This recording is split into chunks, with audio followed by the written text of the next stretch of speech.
에베소서는 놀라운 하나님의 은혜에 대해 기록해 놓은 책입니다. 우리에게 임한 하나님의 은혜가 도대체 무엇인지, 그 은혜가 우리를 어떻게 변화시켰는지, 그리고 그런 하나님의 은혜가 우리에게 밀려왔다면 은혜 받은 자다운 삶은 과연 어떠해야 하는지, 우리가 어떻게 살아야 되는지에 대한 대답을 사도 바울은 이 에베소서 말씀을 통해 우리에게 던져주고 있습니다. 특별히 오늘 1장 1절과 2절 말씀은 서론에 해당하는, 에베소서의 서론에 해당하는 아주 짧은 구절입니다. 보통 1절과 2절은 인사말이기 때문에 사람들이 별로 유념하지 않고 읽어 내려가기가 쉽습니다. 그러나 오늘 이 짧은 말씀 안에는 에베소서의 핵심 내용이 다 담겨져 있다라고 해도 과언이 아닐 것입니다. 오늘 사도 바울은 이 두 절의 짧은 서론을 통해서 도대체 하나님의 은혜가 우리에게 무엇을 할 수 있는지를 분명하게 선언하고 있습니다. 하나님의 은혜에는 대체 어떤 능력이 있을까요? 바울은 자기 자신의 체험과 또 에베소 성도들의 삶의 변화를 지켜보면서 하나님의 은혜의 놀라운 능력을 우리에게 간증해 주고 있습니다. 남의 이야기가 아니라는 말입니다. 자신이 체험한 하나님의 은혜, 하나님의 은혜가 자기 자신의 인생에 밀려 들어왔을 때 자신의 삶에 어떤 변화가 일어났는지를 우리에게 구체적으로 이야기하고 있는 것입니다. 그러면서 자기 자신이 목회했던 이 에베소 성도들의 삶 속에 하나님의 은혜가 무엇을 할 수 있는지를 분명하게 목도하고 나서 저와 여러분에게 이 하나님의 능력을 소개시켜 주고 있는 것입니다. 도대체 하나님의 은혜에는 어떤 능력이 있습니까? 라고 묻는다면 여러분은 어떤 대답을 과연 할 수 있겠습니까? 사도 바울에게 임한 하나님의 은혜 말고요, 내가 아는 어떤 집사님 혹은 간증하러 다니는 어떤 목사님에게 임하신 하나님의 은혜 말고요, 또 인터넷 동영상에 떠돌아다니는 다른 누군가의 은혜 말고 나에게 임한 은혜, 그 은혜에는 어떤 능력이 있는가? 여러분은 어떤 대답을 할 수 있을까요?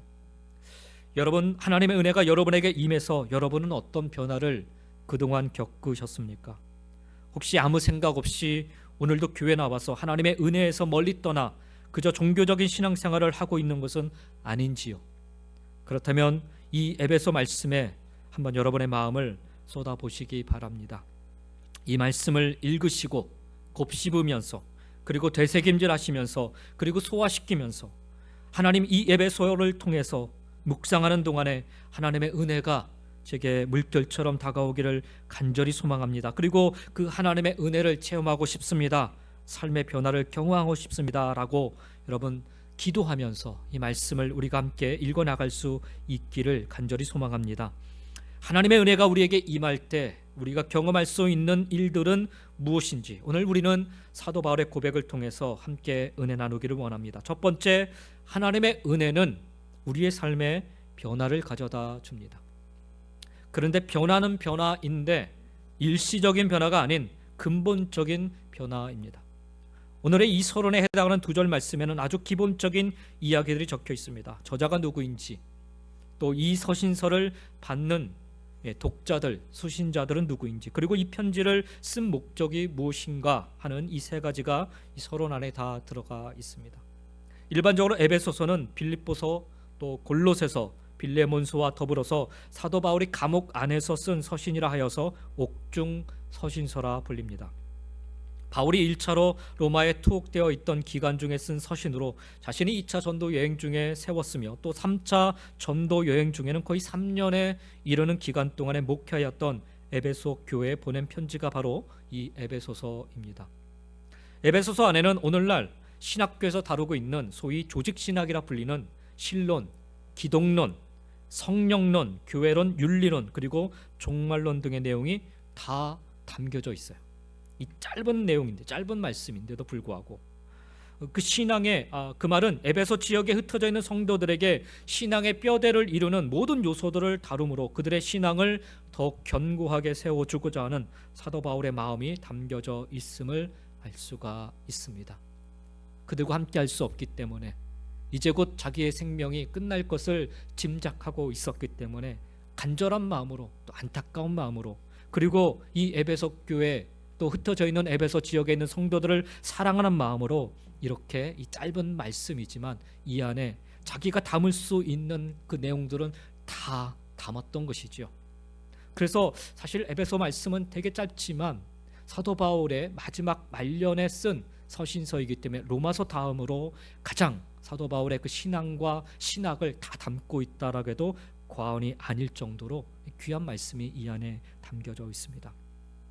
아마도 에베소를 위시한 소아시아 지역에 살고 있던 이 에베소 독자들은 사도 바울을 투옥했던, 감옥에 가두었던 로마 황제 네로의 박해에서 오는 그 위기와 두려움에 직면해 있었기에 그들이 혹여라도 배교를 하거나 혹여라도 그들의 신앙의 정체성을 잃어버릴 그 위험에서 오는, 그래서 교회 공동체를 떠나거나 교회 공동체가 와야 되는 그런 염려를 걱정하면서 이 독자들, 이 글을 읽고 있는 성도들을 강력하게 신앙으로 재무장시켜야 할 그런 필요성을 느꼈기에 이 에베소 소설을 남겼다라고 할 수가 있습니다. 따라서 우리는 이 에베소서를 읽을 때 1차적으로는 특수한 시대적 배경과 또 상황 속에 놓여있던 이 수신자들, 독자들을 염두에 두면서 이 책의 의미들을 이해하려 해야 하고요. 무엇보다 사도 바울이 감옥에 갇힌 상황 속에서도 스스로를 감옥 안이 아닌 예수 그리스도 안에 붙들려 있음을 오히려 강하게 독자들에게 전하면서 직면한 그들의 상황과 또 그들의 환경에 흔들리지 말고 오직 올바른 신앙과 올바른 믿음 안에서 살아가야 함을 가르치고 있다라는 사실을 기억하시면서 이 주옥과도 같은 에베소서의 말씀을 이번 주부터 찬찬히 읽어갈 수 있기를 주의 이름으로 간절히 축원드립니다. 여느 편지와 마찬가지로 사도 바울은 이 서신서 머릿말에 자기 자신이 누구인지를 분명히 밝히고 있습니다. 1절 말씀을 다시 한번 보시면 하나님의 뜻으로 말미암아 그리스도 예수의 사도된 바울은 이라고 말씀하고 있습니다. 서론부터 사도 바울은 자신이 사도가 된 것이 철저히 하나님의 뜻에 따라 된 것임을 고백하고 있습니다. 이것은 자기 자신의 인생의 주체가 자기 자신이 아니고 오직 하나님이심을 보여주고 있는 것입니다. 여기 보면 1장에 보면 이렇게 하나님을 주어로 사용하는 것은 1절만의 말씀이 아닙니다. 2절과 3절에서도 주어는 역시 하나님임을 알 수가 있습니다. 결국 본문 전체의 주어가 하나님인 것입니다. 이게 무엇을 말하는 것이겠습니까? 우리 인생, 또 우리가 갖고 있는 직분들, 또 복을 내려주심, 우리를 선택하심, 거룩함, 하나님을 향한 찬양, 이 모든 것의 주체가 우리 자신이 아니라 바로 하나님이시라는 것입니다. 에베소 교회 성도들에게 권면하고자 하는 사도 바울의 마음은 우리를 부르셔서 하나의 믿음의 공동체로 이끄시는 이는 다름 아닌 바로 하나님이시라는 것을 분명히 밝히고 있는 것입니다. 자신이 사도로 부름받은 것도, 당신들이 에베소 교회 믿음의 공동체로 부름받은 것도 다 하나님의 뜻으로 말미암은 것이라는 사실을 잊지 말아야 한다라는 것입니다. 교회는, 성도는 출발이 어디에서부터인지를 분명히 인식하는 것이 중요합니다. 그리고 이것은 또한 자기 자신의 존재 자체를 인식하는 데도 아주 중요한 사실입니다. 우리는 어떤 면에서 다른 사람보다 탁월할 수 있어요. 남이 가지지 못한 직분을 가질 수 있습니다. 탤런트를 가질 수도 있고요. 세상에서 많은 복을 누릴 수도 있습니다. 남이 가지지 못한 은사를 가질 수도 있습니다. 남이 하지 못한 일을 할 수 있습니다. 남이 가지지 못한 외모나 또 두뇌를 가질 수도 있습니다. 그러한 것 중 단 한 가지라도 가지게 된다면 얼마나 자랑스럽겠습니까? 우리 큰애가 대학교에 가가지고서 아카펠라 클럽을 들어갔대요.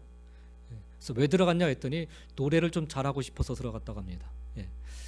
떠나기 전에 노래를 못한다는 것이 이 아이에게 좀 컴플렉스 아닌 컴플렉스였던 것 같습니다. 작은 아이가 자꾸 놀리긴 놀렸거든요. 오빠는 노래를 잘 못한다고. 그래서 그랬는지 전혀 예상하지 못했는데 아카펠라 클럽에 들어갔대요. 노래를 제법 잘했다고 칭찬받았대요. 그래서 제가 깜짝 놀랐죠. 정말 네가 노래를 잘했어? 테너에 들어갔대요. 또 테너에. 그래서 하여튼 이번에 와가지고 뭐 노래 실력을 한번 좀 뽐내보겠다고 하는데 봐야 알겠죠. 뭔가를 잘한다라는 거, 자랑할 만한 것이죠. 근데 여러분, 그 잘남의 궁극적 원인 어디에 있겠습니까? 나에게 있을까요? 모든 것이 내가 잘나서입니까? 사도 바울은 그것이 아니라고 이야기합니다.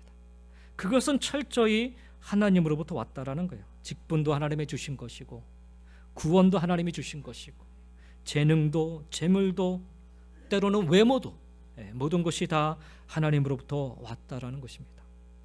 그렇습니다. 우리가 가진 것 중에 나로부터 시작된 것은 아무것도 없습니다. 그것은 모두 우리 하나님 당신의 뜻에 따라서 나누어 주신 것입니다. 그러므로 우리는 매사를 어디에서부터 시작해야 합니까? 오늘 본문에서 사도 바울이 보여주고 있는 바와 같이 바로 하나님으로부터 시작해야 합니다. 한시라도 우리는 하나님의 주권과 하나님의 의지와 하나님의 섭리와 역사를 떠나서 생각해서는 안 되는 것입니다. 생각해 보십시오. 그렇게 잘난 인생이라면 항상 행복해야 하지 않겠습니까? 그렇게 똑똑하고 유능한 인생이라면 늘 성공해야 하지 않겠습니까? 그런데 왜 인생이 불행합니까? 왜 인생이 실패합니까? 왜 넘어집니까? 왜 사람들에게 버림을 받고 왜 사람들에게 외면을 당합니까? 이유가 무엇입니까? 우리는 분명히 알아야 됩니다. 그것은 사람이 못나서가 아닙니다. 결국은 그러한 자신됨, 자신의 잘남이 하나님으로부터 왔다라는 사실을 망각하고 교만에 빠지기 때문에 그렇습니다. 그러므로 실패하지 않는 인생을 사는 길은 하나밖에 없습니다. 사도 바울의 고백처럼 그러나 내가 나의 다 된 것은 하나님의 은혜로 된 것이니 내게 주신 그의 은혜가 헛되지 아니하여 내가 모든 사도보다 더 많이 수고하였으나 내가 한 것이 아니요 오직 나와 함께 하신 하나님의 은혜로다라고 고백하면서 우리 머릿속에서 하나님을 단 한시라도 놓치지 않고 기억함으로써 내 삶에 대한 하나님의 섭리와 역사와 은혜를 인정하고 고백하는 것인 줄 믿습니다. 그러한 여러분이 다 될 수 있기를 주님의 이름으로 간절히 축원드립니다. 이어지는 2절에 보면 사도 바울의 서신들에서 일반적으로 나타나는 축도의 그런 전형적인 형태가 보이고 있습니다. 그 가운데 오늘 말씀에 보면 은혜와 평강이 너희에게 있을지어다 라고 말씀하죠. 이 말씀은 당시 고대인들의 일반적인 인사였어요. 은혜를 비는 것은 헬라인들의 풍속이었고요, 또 평화를 비는 것은 유대인들의 풍속이었습니다. 그러므로 이 말씀은 인사 형식을 띤 축도라고 말할 수가 있습니다. 네, 그래서 사도 바울이 비는 은혜와 평강은요, 단순한 인사말이 아니에요.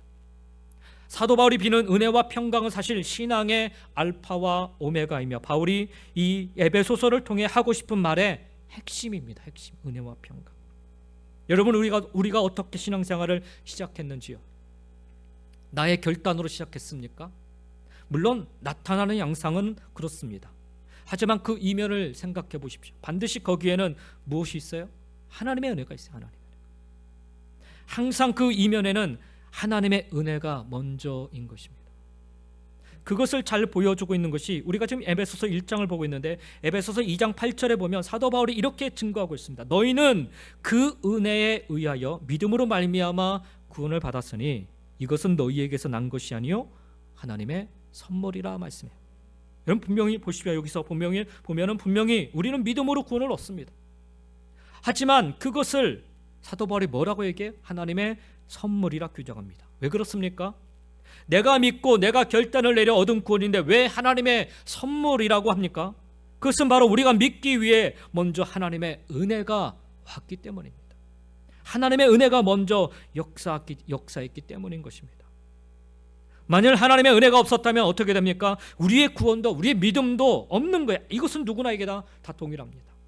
내가 믿고 싶어서 믿어지나요? 그렇지 않습니다. 하나님의 은혜가 우리 안에 임하고 성령의 우리 안에 역사해야만 우리가 비로소 믿을 수 있는 거죠.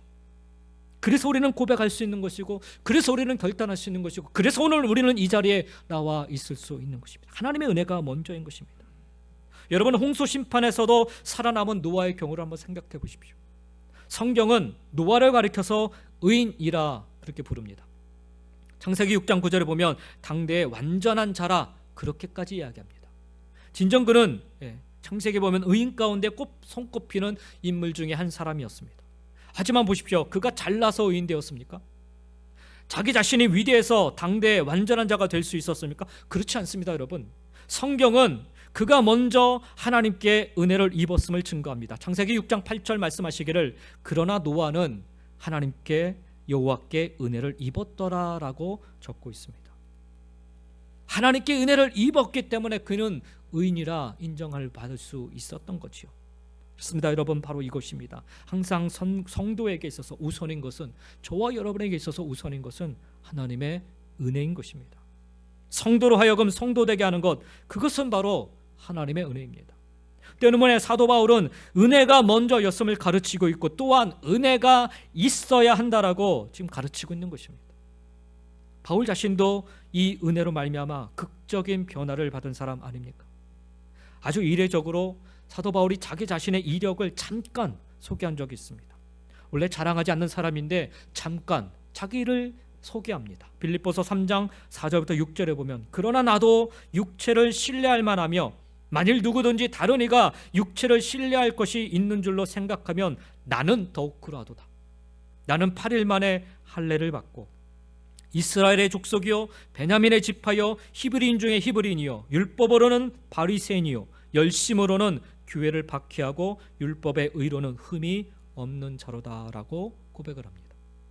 왜 이런 얘기를 했냐면 사도 바울 앞에서 어떤 사람이 자신의 육체적 배경을 자랑한 거예요. 우리 가문은 어떻고 우리 가문의 영광은 뭐고 이렇게 했더니 사도 바울이 너무나 기가 막혀서 이렇게 이야기를 하고 있는 것입니다. 그러나 나도 육체를 신뢰할 만하니 나도 자랑할 게 많다라는 거죠 하면서 자기 자신에 대해서 이야기한 것입니다. 열심히 살았던 그는 예수 믿기 전에 종교적으로 소위 말하면 완벽한 삶을 살았던 거예요. 그러나 이런 바울에 대한 성경에 나타난 바울을 설명하고 있는, 바울을 증거하고 있는 첫 번째 기록을 보면요, 그의 눈은 매서웠고 남을 증오하는 분노에 불타 있었으며 다른 사람들을 함부로 정죄하는 아주 차가운 사람으로 등장하고 있습니다. 그가 처음으로 성경에 등장한 무대는 다름 아닌 한 사람 스데반을 돌로 쳐 죽이는 장면이었습니다. 이게 바울이 처음 등장했던 장면입니다. 그런데 그날에 자신들을 책망하는 분노로 가득한 사람들이 스데반을 돌로 치기 전에 이상한 행동을 한 가지 취합니다. 사도행전 7장 58절에 보면 성 밖에 내치고 돌로 칠세 증인들이 옷을 벗어 사울이라 하는 청년의 발 앞에 두니라 라고 말씀하고 있습니다. 사람을 죽이는 데는 두세 사람의 증인이 필요합니다. 함부로 죽일 수가 없어요. 근데 두세 사람의 증인이 있으면 얼마든지 가능한 일이었어요. 그런데 그 증인들이 돌로 치기 전에 겉옷을 벗어가지고 사도행전 7장 58절에 보면은 뭐라고 얘기하냐면 그 사울의 발 앞에, 즉 바울의 발 앞에 갖다 두었다라고 말씀하고 있어요. 이 같은 행동이 무엇을 뜻하는 것인지요? 그 스데반을 죽이는 일에 관련된 모든 일을 기획했던 사람이 바로 사도 바울이었다는 거예요. 그를 돌로 치라고 선동하고 이와 관련된 모든 일을 주관한 사람이 바로 바울이었던 것이죠. 그러나 바울은 스데반을 죽이고 나서 그것 가지고는 만족하지도 않았어요. 그는 다른 지역으로 도망갔던 모든 그리스도인들을 감옥에 넣거나 죽여도 좋다라는 문서를 대제사장으로부터 받아가지고 그 당시 가장 많은 그리스도인들이 도망갔다라고 하는 다메섹을 향하여 간 것입니다. 바로 그 다메섹에 다다른 지점에서 바울은 비로소 예수님을 만나게 되었다라고 성경은 기록하고 있습니다. 그런데 여러분, 그가 예수님을 간절히 찾아서 만난 게 아니었지요. 주님이 먼저 그를 찾아와 만나 주셨습니다. 은혜 받을 만한 행동과 그런 태도, 그 어떤 모습을 그가 보여주었기에 주님이 그를 찾아와 만나신 게 결코 아니었습니다. 가장 악한 행동을 하고 있는 그 순간에 바울을 찾아와 만나 주셨어요. 그 신앙의 고백이 바로 오늘 에베소서 1장 1절의 고백인 것입니다. 하나님의 뜻으로 말미암아 그리스도 예수의 사도된 바울은. 여기서 사도 바울이 전하고 싶어하는 메시지의 핵심이 무엇입니까? 이 모든 것이 자신의 공로가 아님을, 그가 너무나 하나님 앞에 올바로 살았기 때문에, 의롭게 살았기 때문에 하나님이 그를 부르셔서 마침내 하나님의 그릇으로 사도로 삼으신 것이 아니라 오직 하나님의 뜻이었기에, 오직 하나님의 은혜였음을 고백하고 있는 것입니다. 하나님의 은혜로 말미암아 내가 지금 여러분 앞에 이렇게 서 있을 수 있었고요, 내가 지금 여러분에게 이 같은 권면의 말씀을 전할 수 있다라는 사실을 고백하고 있는 것입니다. 하나님의 은혜가 나를 변화시켰다라는 사실, 이 모든 것이 바로 하나님의 은혜의 능력이라는 것입니다. 그래서 사도 바울은 무엇보다 하나님의 은혜가 먼저임을, 그 은혜가 있어야 한다라고 가르치고 있는 것입니다. 이것을 잃어버려서는 안 된다라고 말하고 있는 것입니다. 그래서 이 글을 쓰는 처음 서두부터 이것이 에베소 교회 성도들에게 있기를 간절히 기도하고 있는 것입니다. 그들도 이 은혜로 말미암아 구원받은 성도가 되었기 때문입니다. 반면에 이 은혜를 상실하는 순간, 이 하나님의 은혜를 상실하는 순간 성도는 사실상 모든 것을 상실하는 것과 같기 때문입니다. 그래서 하나님의 은혜를 이야기하고 있는 것입니다. 먼저 바울은 나름 아주 열심히 있는 종교적인 사람이었어요. 자기의 신념이 굉장히 강한, 그리고 열심히 대단한 사람이었습니다. 그래서 그는 매우 규칙적인 생활을 했고 618가지의 모든 율법을 그는 다 지키면서 살았어요. 그러나 그는 그런 생활을 할 때 변화되지 않았어요. 그가 율법을 지킨 결과가 어땠습니까? 의인을 죽였어요. 죄 없는 사람들을 감옥에 가두었습니다. 그런데 언제 사도 바울이 생명을 살리는 위대한 바울로 변화되었습니까? 그가 율법으로 살았을 때가 아니라 하나님의 은혜가 그에게 밀려왔을 때라는 사실입니다. 여러분, 이것이 오늘 사도 바울의 간증인 것입니다. 무엇이 저와 여러분의 인생을 변화시키는 줄 아십니까? 하나님의 은혜를 바라볼 때 변화는 찾아옵니다. 하나님의 은혜가 내 삶에 밀려올 때 변화가 찾아옵니다. 왜요? 하나님의 은혜는 우리의 삶을 변화시키시는 능력이 되기 때문입니다. 사람을 죽이는 일에 혈안이 되어 살던 사도 바울이 사람을 살리는 생명을 전하는 바울 되게 한 것은 그의 삶이 극적인 변화를 이루게 되면 그의 노력과 율법적인 삶이 아니라 하늘로부터 임하는 거저 주시는 하나님의 은혜였는 줄 믿습니다. 사랑하는 성도 여러분, 우리도 이 은혜의 능력을 오늘도 소망하며 살아갈 수 있기를 간절히 소망합니다. 그리고 하나님의 은혜로 오늘 우리도 변화된 삶을 살아갈 수 있기를 예수님의 이름으로 간절히 축원드립니다. 하나님의 은혜는 능히 우리의 삶을 변화시키시는 능력이 되는 줄 믿습니다. 두 번째로, 하나님의 은혜는 우리의 삶에 기적을 가져다 줍니다. 사도 바울은 자신의 얘기만 하는 게 아니라 오늘 1장 1절과 2절에서 이 글을 접하는 독자들인 수신자에 대해서도 언급을 하고 있습니다. 근데 수신자에 대한 표현이 너무 간단해요. 에베소에 있는 성도들과 그리스도 예수 안에 있는 신실한 자들에게 편지하노니라고 말씀합니다. 근데 간단한 것 같지만 여러분, 이 에베소라는 도시가 어떤 도시인가를 알면 사실 이 말씀 그냥 쉽게 읽고 지나갈 수가 없는 말씀입니다. 제가 슬라이드를 좀 준비했는데, 사실 제가 이제 8월 달에 이 터키 에베소 지역을 좀 다녀왔기 때문에 몇 개 사진을 좀 준비했습니다. 에베소는 당시에 그 소아시아의 수도였어요. 무역의 중심지였습니다. 특히 로마가요, 이 에베소는 로마와 가장 비슷하게 만든, 그리고 계획해서 만든 그런 도시였어요. 그래서 사실 이 발굴이 아직 다 충분하게 되죠. 아직까지도 발굴이 계속되고 있습니다. 매년 갈 때마다 이 거리가 이 에베소 지역이 계속 바뀌고 있어요. 근데 보시면은 이 첫 번째 사진에는 크레테스 거리라고 지금 나와 있는데, 저 거리가 한국까지, 이제 사실 지금 이제 항구가 없어졌는데 한국까지 해서 약 500m 쭉 직선으로 이렇게 좀 뻗어 있습니다. 근데 지금은 그렇게 한 500m이지만 그때 당시에는 사실 훨씬 더 길은 몇 킬로가 되는 그런 거리가 된다고 합니다. 그러니까 그 양쪽으로 상점들이 다 있는데, 소위 말하면, 오늘날로 말하면 명품 거리가 양쪽에 다 있는 그런 거리입니다. 크레테스 거리. 그리고 사실 이 왼쪽 편에 있는 그 거리는, 이 도로는, 그 길은요, 모자이크 양식으로 이렇게 좀 바닥에 깔려 있는데, 거기는 아무나 갈 수 있는 곳이 아니고 귀족들만, 부자들만 갈 수 있는 그런 곳이에요. 그러니까 아주 명품 거리가 좀 거기에 좀 깔려 있습니다.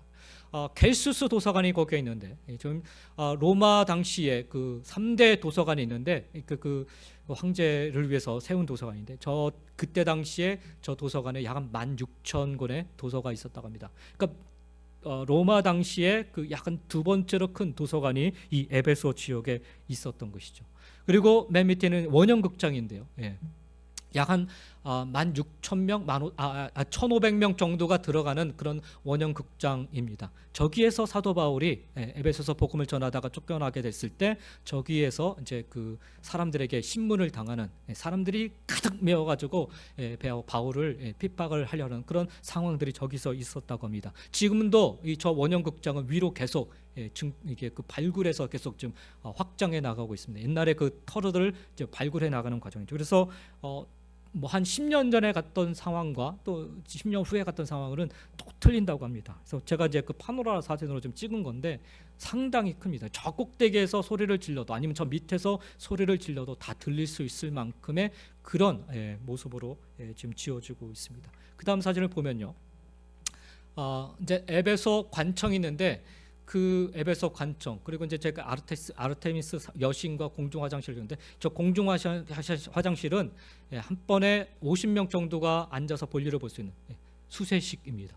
수세식 그때 당시에 그 옆쪽으로 이제 목욕탕이 있는데 사실 이제 제가 공중 화장실을 보여주기 위해서 저걸 보여드리는 게 아니라 저 공중 화장실 그 옆에 목욕탕 그 옆으로는 이제 환락가가 쭉 다 연결되고 있다고 합니다. 그러니까 제가 이제 아르테미스 여신도 제가 저기다 적어놨지만 보여드렸지만은 저 여신의 이제 그 가슴을 보면은 그 유방이 이렇게 막 엄청나게 많이 이렇게 좀 주렁주렁 달려 있어요.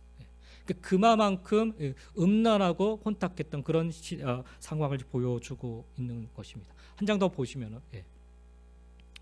그 이제 저기는 이제 그 바로 그 켈수스 그 도서관 바로 밑쪽으로 해가지고서 나와 있는 그 이제 아고라 그 지역인데 그 두란노 서원이 있었던 장소가 바로 이제 저기라고 합니다. 그 상전 상가들이 쭉 양쪽에 쭉 되어 있는데 그 상가 지역 중에 하나가 서적을 판매하던 곳이었는데 그 중에 하나 두란노 서원 그곳에서 사람들을 가르치고 말씀을 나눴던 곳입니다. 이 에베소는요 아주 특별한 그런 도시예요. 모든 종교의 중심지라고 해도 과언이 아닐 정도로 많은 신전들이 그 안에 있었습니다. 황제를 숭배하는 그런 신전뿐만 아니라 그리고 우리가 혹시 아는지 모르겠지만 7대 불가사 중에 하나였던 아르테미스 신전 로마의 그 다이아나 여신이 존재했던 곳이 바로 에베소 지역이기도 합니다. 매년 3월과 4월이 되면 각국에 흩어져 있던 수많은 사람들이 이 에베소에 모여듭니다. 왜냐하면 아르테미스 여신을 섬기기 위해서입니다. 특이한 사항은 축제 기간 동안에는 어떤 법에도 접촉됨이 없이요. 이 여신을 섬기는 그 축제 기간 동안에 길 가다가 마음에 드는 남녀가 있으면 그냥 들어가서 성관계를 할 수 있는, 혼음할 수 있는 그런 자유로운 그런 상황이 이 가운데 펼쳐지고 있었어요. 그래서 쾌락을 즐기려는 모든 사람들이 에베소 도시에 모여서 이 아르테미스 여신을 섬기고 난 후에 돌아가서 마을로 호텔방에 가서 자기 마음에 드는 사람과 그런 혼함을 하기 시작했던 거죠. 그러니까 에베소는요 도시도 엄청나게 크지만 엄청나게 타락한 도시였어요. 그 당시 이 타락의 도시 에베소에 사도 바울이 AD 52년경에 2차 전도 여행 기간에 잠깐 방문해요. 그리고 회당에서 하나님의 말씀을 전하는데 유대인들이 핍박하자 곧 떠났다가 3차 전도여행 때 이곳에 다시 와서 본격적으로 복음을 전파하기 시작합니다. 3차 전도여행 때 사도 바울이 에베소로 다시 오니까 거기에 믿음 생활을 하는 몇몇 무리가 있었어요. 브리스길라와 아굴라가 2차 전도여행 때 여기 남아서 복음을 전했거든요. 근데 그들이 어떻게 예수를 믿게 되었는가 물어보니까 바로 침례 요한을 통해서 믿게 되었다라고 이야기를 하는 거예요. 침례 요한을 통해서 복음을 받았기 때문에 사실 회개, 값게는 모르는 거죠. 반쪽 복음만 알고 있었던 거죠. 복음의 전체는 모르고 있었던 것입니다. 사도 바울이 그들에게 그래서 복음을 설명하자, 복음 전체를 설명하자, 예수 그리스도에 대해서 복음을 전체로 설명하자. 그들이 그 복음을 받아들이고 12명의 사람들이 구원을 받고 그래서 이 에베소 지역에 교회 공동체가 세워지게 됩니다. 그리고 나서 사도 바울이 회당에서 3개월 동안 날마다 말씀을 강론합니다.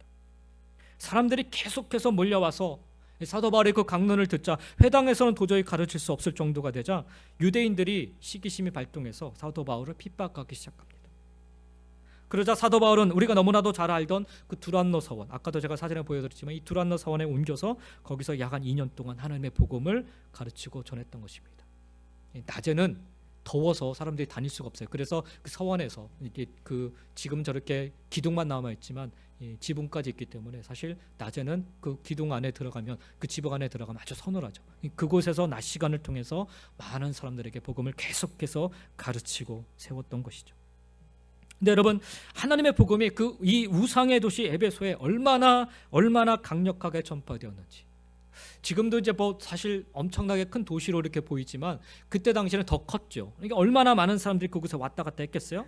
근데 그곳에 하나님의 복음이 얼마나 강하게 증거되었는지 수많은 사람들이요 이 아르테미스 여신을 섬기던 일을 중단하고 그 당시 우상을 섬기던 사람들이 비싼 돈을 주고 샀던 부적과 책과 우상 단지 이런 것들을 다 가지고 나와서 다 태워버려요. 사도행전 19장에 보면 그 값어치를 좀 적었는데 은 5만에 해당되는 돈이었다라고 기록을 하고 있어요. 은 5만이면요 노동자가 5만 일 동안 노동한 대가에 해당이 됩니다. 오늘날 시가로 환산하면 대략 한 400만 달러 이상이 되는 엄청나게 큰 그런 재산인 거죠. 그 당시에 그 400만 달러 이상이 되는 그런 우상에 관한 것들을 다 가지고 나와 태워버린 거예요. 하나님의 복음이 얼마나 강력하게 역사했는지.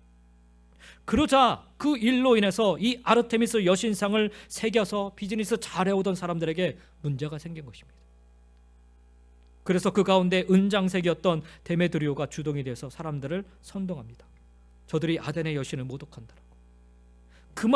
그래서 그 말을 들은 수많은 사람들이 이러다가 우리 비즈니스 다 망하겠다 막 그래가지고 일어나서 에베소 도시가 들썩들썩할 정도의 데모가 일어났습니다. 그날의 그 데모로 바울을 그 광장에 세워서 심판을 해야 된다라고 해서 바울을 세우려고 했죠. 그래서 바울을 사실 급하게 에베소를 떠나게 합니다. 그렇게 수많은 사람들이 그리스도교와 또 그리스도인들을 핍박하기 시작했어요. 이런 환경과 이런 상황 속에서 믿음을 지키고 신앙생활을 했던 이들이 바로 에베소 교인들이라는 거예요. 여러분. 아주 문란하고 엄청나게 타락한 환경 속에서 그들이 믿음 생활을 하며 살았다라는 거죠. 얼마나 애를 썼겠어요. 엄청난 핍박 속에서 신앙을 지키고자 노력을 하고 있었던 상황이었습니다. 그런 에베소 환경과 상황 속에 살아가던 기독교인들을 향해 사도 바울이 지금 뭐라고 부르고 있냐면 1절 말씀을 다시 보시면 에베소에 있는 성도들과 그리스도 예수 안에 있는 신실한 자들에게 라고 부르고 있습니다. 성도와 신실한 자들이라고 부르고 있는 거예요. 성도라는 말, 부르심을 받았다, 분리된 삶을, 구별된 삶을 산다라는 의미를 포함하고 있는 말이 이 성도라는 말입니다.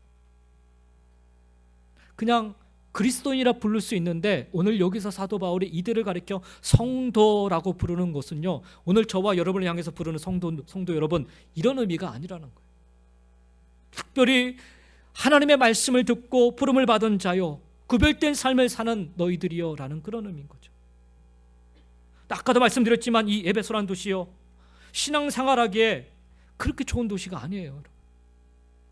음행이 들끓고 우상숭배가 가득했던 쾌락의 도시고, 오히려 예수 믿는 자들을 핍박하던 신앙생활하기가 정말 어려운 도시에 살았던 에베소 교인들이었는데, 그들이 그 가운데 어떤 삶을 살았는가? 바로 이 음란하고 타락하고 험악한 세상 속에서 하나님의 부르심을 받은 자답게 구별된 삶을 살았다는 것입니다.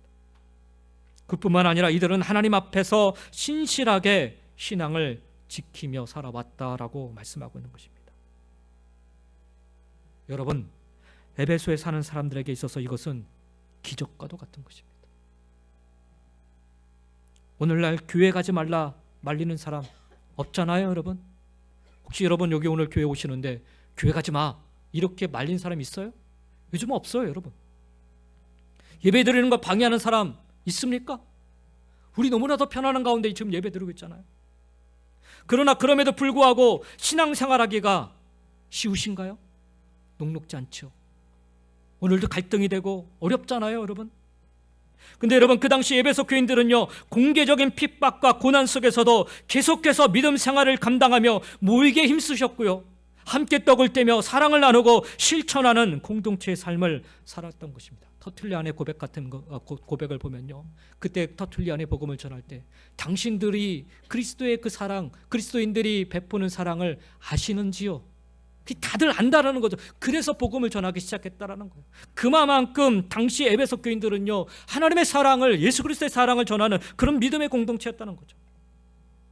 그 같은 핍박과 고난 속에서도 하나님 앞에 신실하게 산 것은요, 말 그대로 기적입니다. 기적. 사도 바울이 지금 그것을 간증하고 있는 것입니다. 근데 여러분, 그 어려운 환경 가운데서 그들이 그렇게 신앙을 꽃피운 이유가 무엇입니까? 그 비결에 대해서 1절 말씀을 다시 한번 보시면, 에베소에 있는 성도들과 그리스도 예수 안에 있는 신실한 자들에게 라고 말씀합니다. 예수 안에 있었기 때문입니다. 그들이 이렇게 기적적인 신앙생활을 할 수 있었던 단 하나의 이유는 그들이 그리스도 안에 거했기 때문이라 말씀하고 있는 것입니다. 바로 하나님의 은혜 때문이었다라고 말씀하고 있는 것입니다. 왜 우리의 신앙이 수시로 흔들리고 넘어지고 무너지는지요? 바로 신앙의 굳건한 반석 위에 서 있지 못하기 때문 아닌지요? 내 생각 위에 신앙을 세우며 살아가기에 내 생각이 혼란해지면 신앙이고 뭐고 다 엉망이 되어버립니다. 내 가치관에 믿음의 뿌리를 두고 살아가면 세상 가치관에 휩쓸려 내가 지금껏 지켜온 가치관이 흔들리게 되면 내 믿음의 뿌리도 흔들리거나 아예 뿌리채 뽑혀버리기도 합니다. 모래 위에 세운 집, 처음 세우기야 모래 위에 세우기 참 쉽지요.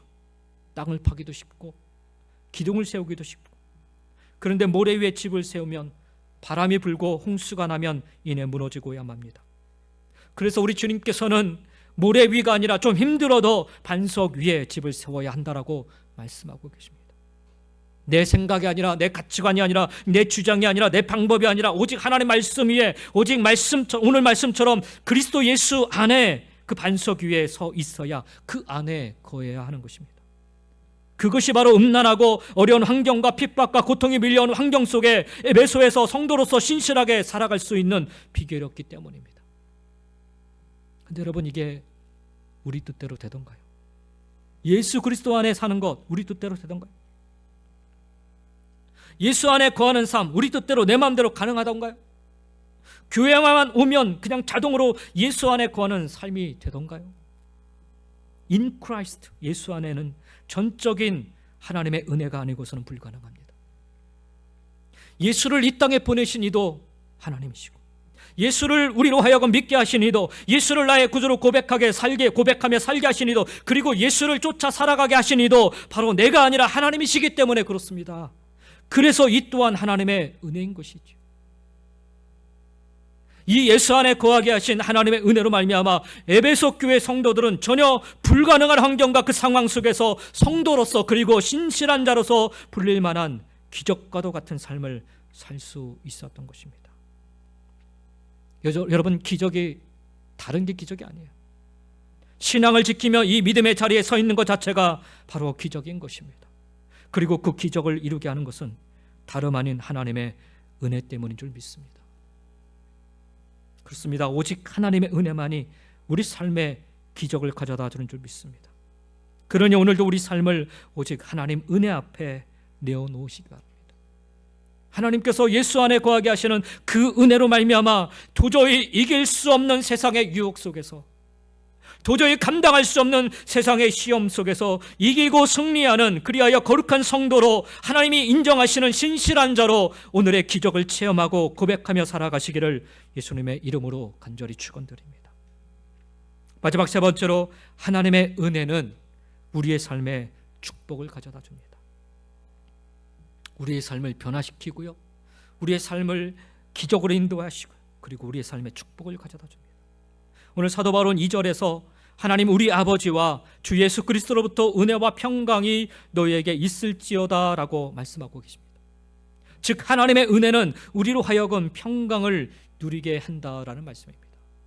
평강은 우리가 살아가는 이 땅의 삶에 하나님이 주시는 가장 큰 축복입니다. 오늘날 현대인들처럼 평강에 목말라 하는 사람들도 없을 것입니다. 왜 전쟁을 합니까? 나름 다 이유가 있지요. 그러나 그들이 추구하는 전쟁의 이유는 평강 때문에 하는 거예요. 평강 때문에. 과거에 비해 삶의 환경은 편해졌지만 우리는 날마다 스트레스를 더 많이 받으며 살아가고 있습니다. 질병 때문에 죽는 숫자보다 스트레스 때문에 죽어가는 사람들이 더 많아지고 있어요.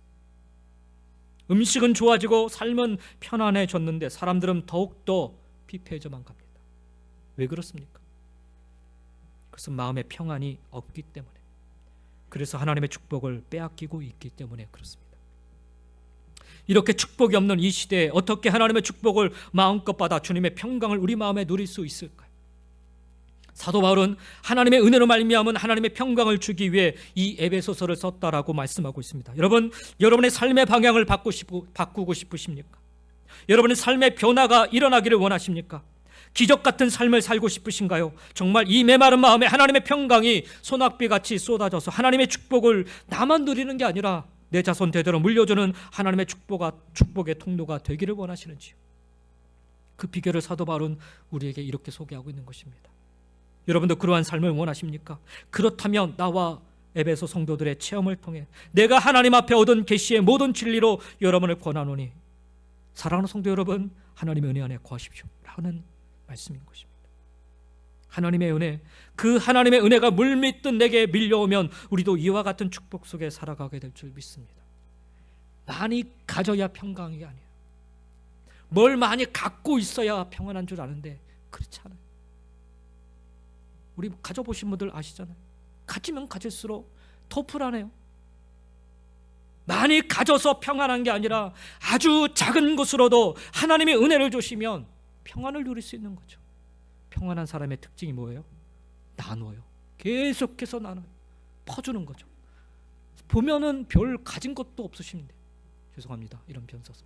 근데 없는데도 불구하고 계속해서 나누는 삶, 이게 평강의 삶을 살아가는 거죠. 축복의 삶입니다. 축복의 삶. 돈 많다고 해서 구제하고 많은 것을 베푸는 게 아니죠. 아주 작은 것으로도 얼마든지 이 평강의 삶을 살 수 있는 거예요.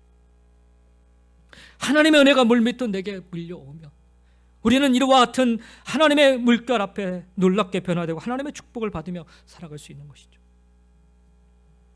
존 뉴턴이라는 분을 여러분 아실 줄 압니다. 기록에 의하면 그는 7살 때 자기 어머니를 잃었다고 합니다. 어머니는 아주 신앙이 좋은 분이셨고 성경을 가르쳐 늘 읽게 하고 가르쳤던 그런 어머니셨어요. 근데 7살 때 어머니를 잃고 나서 이 존 뉴턴의 삶이 완전히 마치 그 거친 들과 같이 변해버립니다. 7살 때 어머니를 잃었으니 먹고 살 일이 막막해서 이리저리 떠돌아다니다가 심부름을 하는 소년으로 아프리카에 가서 살게 되었다고 합니다. 근데 아프리카에 가서 얼마나 먹을 것이 없었던지 노예를 팔고 다니는 그 노예 상인의 심부름을 하는 여인의 심부름을 해서 그 입에 풀칠을 하면서 살았으니까 노예로 섬겼다는 거죠. 근데 그의 마음에는 어머니가 가르쳐준, 비록 7살 때였지만 어머니가 가르쳐준 성경의 말씀과 또 세상의 가치관, 이 두 가지가 늘 싸움을 하고 있었다. 언제나 그런데 악이 이겼다는 거죠. 왜냐하면 약하면 이 세상 제대로 살지 못하고 소신을 가지고 강해져야 한다는 그런 확신 때문에 그랬습니다. 그래서 그는 결국 그 악바리 같이 세상에서 이렇게 살면서 결국 성공하게 됩니다. 노예로 살았던 그가 나중에는 노예 상인의 주인이 됩니다. 그래서 수많은 사람을 잡아다가 노예로 팔아버리는 정말 하지 말아야 될 일들을 양심의 가책이 소리를 들으면서도 꾹꾹 누르고 그런 일들을 행했다는 거죠. 오늘날 노예를 싣고 배를 타고 가는데 풍랑을 만나게 됩니다. 죽음의 위기 앞에, 얼마나 거센 풍랑인지 죽음의 위기 앞에 살려달라고, 그래서 그날 그 풍랑 속에서 그는 하나님 앞에 엎드려 무릎을 꿇게 되었다고 합니다. 그동안 살면서 나름대로 노력을 해봤죠.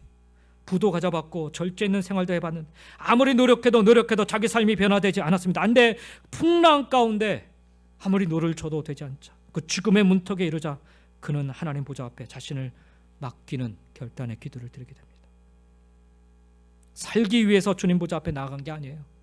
죽음을 눈앞에 두고 지나온 자기의 인생을 되돌아보니까 자기의 삶이 얼마나 어리석었고 세상의 방법에 따른 것이 얼마나 후회스러웠던지, 하나님이 계속 말씀해 주셨는데 그 음성 멀리하고 자기 방법대로 살아온 인생이 얼마나 후회스러웠던지, 그 죽음 앞에서 그래서 기도했던 거죠.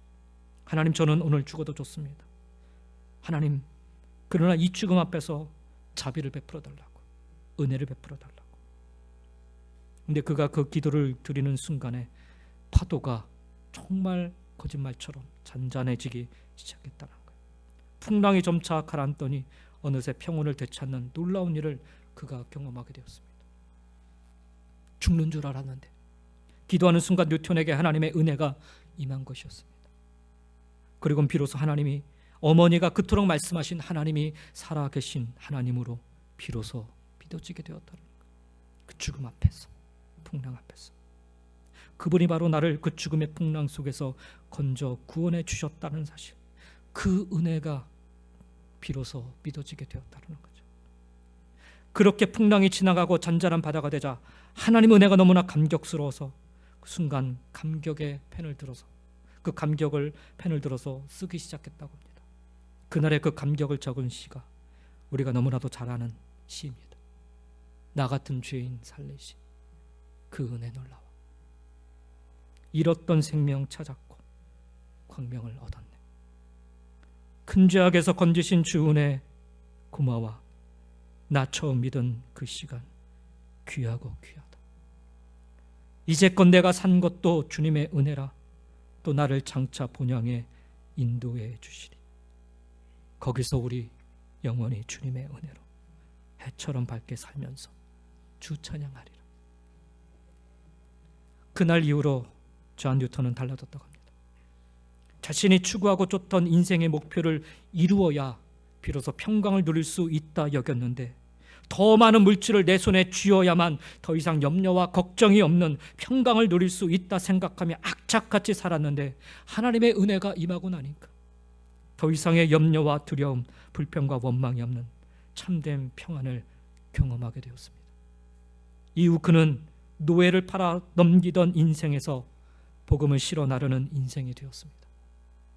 불을 쫓아 살던 그의 인생이 이제는 주님을 쫓는 인생으로 바뀌었습니다. 그리고 무엇보다 주님만 평생 찬양하고 고백하는 인생으로 변화되었습니다. 사랑하는 성도 여러분, 무엇이 우리의 삶의 극적인 변화를 가져다 줄 수 있을까요? 그렇게 목말라 하는 삶의 변화, 무엇이 그리스도인을 그리스도인답게 만드는 기적을 날마다 체험하게 만들 수 있을까요? 무엇이 세상을 흔들 수 있는 하나님의 축복과 평강을 우리 마음에 가져다 줄 수 있을까요? 그것은 바로 하나님의 은혜뿐입니다. 하나님의 은혜만큼 놀랍고 능력 있는 것 없습니다. 하나님의 은혜는 오늘도 우리의 삶의 변화를 일으키시고 우리의 삶의 기적을 일으키시며 우리 삶에 큰 축복을 가져다 주는 줄 믿습니다.